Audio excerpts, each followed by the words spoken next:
When to execute pawn breaks in chess. Have you ever wondered when the right moment is to execute a pawn break in chess? This is a key question that can greatly influence the outcome of your game.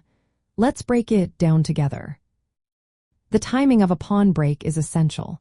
You want to make sure that it improves your position.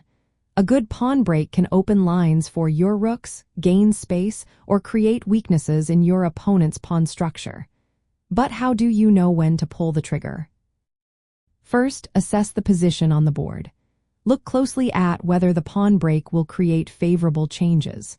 Will it open files for your rooks? Does it attack your opponent's center? Or can it create weaknesses like backward or isolated pawns in their camp? Next, consider timing and preparation. A pawn break should be prepared by positioning your pieces so they can support the push. If you execute a pawn break too early or without support, you risk losing material or weakening your own position. Creating or exploiting weaknesses is another important factor. Use pawn breaks to undermine your opponent's pawn chain. This can force them to create weak pawns or open lines that you can target.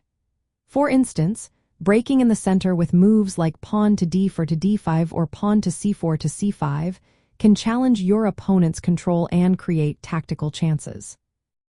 Piece activity is also vital. Make sure your pieces are well coordinated to take advantage of the new pawn structure after the break.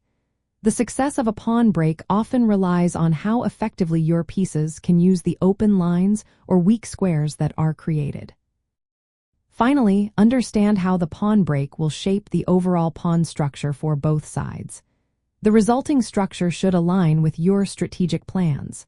This could mean controlling key squares, activating your pieces, or restricting your opponent's mobility. In practical terms, you might execute breaks in the center, like pawn to d4 to d5 or pawn to e4 to e5. These moves challenge your opponent's central pawns and open lines for your pieces. On the flanks, breaks like pawn to c4 to c5 or pawn to f4 to f5 can open files for your rooks and create attacking chances. Using pawn breaks can also relieve cramped positions or activate a backward pawn by pushing it forward. Always remember to assess whether the positional benefits outweigh the risks. Your pieces should be ready to support the push, and the new pawn structure should favor your strategic objectives in the middle game. So next time you are considering a pawn break, think about these factors. Timing, piece activity, and the overall pawn structure can make all the difference in your game.